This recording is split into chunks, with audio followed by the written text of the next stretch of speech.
بسم اللہ الرحمن الرحیم۔ السلام علیکم فدا اسلامک وائس کے دوستو، ہم امید کرتے ہیں کہ آپ سب خیریت سے ہوں گے۔ ہماری دعا ہے کہ اللہ پاک آپ کو خیر و عافیت سے رکھے، آمین۔ ویڈیو کو سکپ نہیں کرنا، ویڈیو کو اینڈ تک مکمل سنیں۔ آج کی ویڈیو میں قبر کی پہلی رات اور عذاب کے حوالے سے ہے۔ حضرت علی رضی اللہ تعالی عنہ کی خدمت میں ایک شخص حاضر ہوا اور سوچنے لگا کہ اے امام علی، قبر میں انسان کی پہلی رات کیسے گزرتی ہے؟ تو حضرت علی رضی اللہ تعالی عنہ نے فرمایا کہ میں نے اللہ کے رسول سے سنا کہ انسان کی سب سے مشکل رات قبر کی پہلی رات ہوتی ہے، جب دوسرے انسان، اس کے دوست، عزیز و اقارب، رشتہ دار اسے دفنا کے چھوڑ کر چلے جاتے ہیں تو وہ انسان روتا رہتا ہے۔ ہر ایک دوست اس کے پاس آتا ہے اور اسے روکنے کی کوشش کرتا ہے کہ مجھے چھوڑ کر نہ جاؤ، لیکن افسوس اس کی آواز کوئی نہیں سنتا۔ حضرت ابو سعید رضی اللہ تعالی عنہ سے روایت ہے کہ حضور اکرم نے فرمایا، لوگوں اپنی موت کو یاد کیا کرو۔ قبر ہر دن اپنے مردوں سے اعلان کرتی ہے کہ میں غربت اور تنہائی کا گھر ہوں، کیڑے مکوڑوں کا گھر ہوں، مٹی کا ڈھیر ہوں۔ جب مومن کو دفن کیا جاتا ہے تو قبر اسے مرحبا کہہ کر خوشخبری دیتی ہے کہ میری پشت پر چلنے والوں میں سے تو بڑا محبوب تھا، آج میں تیری ہو گئی اور تو میرے پاس آ گیا، آج میرا احسان دیکھو۔ یہ کہہ کر قبر کشادہ ہو جاتی ہے اور جنت کا دروازہ کھول دیا جاتا ہے، جہاں سے اس کو تازہ ہوا آتی ہے۔ حضرت ابو ہریرہ رضی اللہ عنہ کا بیان ہے کہ حضور اکرم ایک جنازے میں شریک تھے اور میں بھی آپ کے ہمراہ تھا۔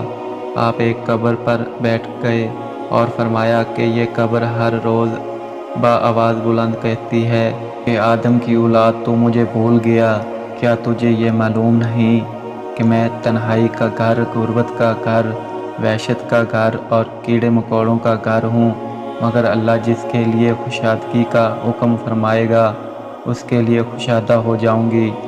اس کے بعد آپ نے فرمایا، اے قبر، تو یا تو جنت کا چمن ہے یا تو پھر آگ کا ایک تندور ہے۔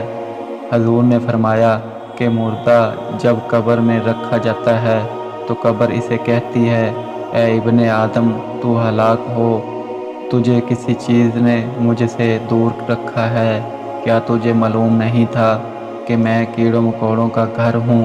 تجھے کسی چیز نے مجھ سے بہکا کر نہ ڈر کر دیا تو میری پشت پر اکڑ کر چلتا تھا، اگر وہ نیک ہوگا تو جواب دینے والے اسے جواب دیں گے کہ اے قبر، تو دیکھ تو صحیح اس کے اعمال کیسے ہیں، یہ اچھائی اختیار کرتا تھا اور برائی سے دور رہتا تھا۔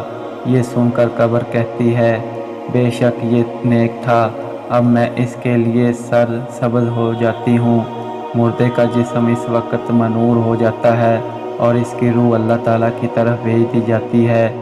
حضرت عبداللہ بن رضی اللہ تعالیٰ عنہ سے روایت ہے کہ حضور اکرم نے فرمایا کہ مردہ قبر میں پیش آتا ہے اور ان لوگوں کے گھروں کی آواز بھی سنتا ہے جو اس کے ساتھ جنازے میں گئے ہوں۔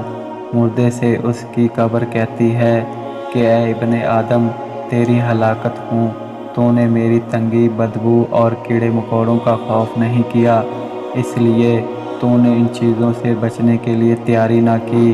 بدعمال مردے سے قبر کہتی ہے کہ تو نے میری تاریکی، میری وحشت، میری تنہائی اور تنگی، میرا غم تجھے یاد نہیں آیا۔ اس کے بعد قبر اس کو جکڑ لیتی ہے اور فرشتے اس کو ہتھوڑوں سے اسے مارتے ہیں کہ اس کی پسلیاں ادھر کی ادھر اور ادھر کی ادھر ہو جاتی ہیں، پھر دوزخ کی کھڑکی اس پر کھول دی جاتی ہے اور وہ مردہ حشر تک اس کے عذاب میں مبتلا رہتا ہے۔ مردے کے بعد ہر مردے کو صبح اور شام کو اس کا ٹھکانہ دکھایا جاتا ہے۔ فرشتے جنتی کو جنت دکھا کر خوشخبری دیتے ہیں اور دوزخی کو دوزخ دکھا کر اس کی حسرت اڑاتے ہیں۔ اللہ تعالیٰ سے دعا ہے کہ ہم سب کو مرنے سے پہلے مرنے کی تیاری کرنے کی توفیق عطا فرمائے، آمین۔ پیارے دوستو، اگر یہ ویڈیو آپ کو اچھی لگی ہو تو پلیز لائک اور سبسکرائب کر دیں تاکہ ہر آنے والی ویڈیو کا نوٹیفیکیشن آپ کو ملتا رہے۔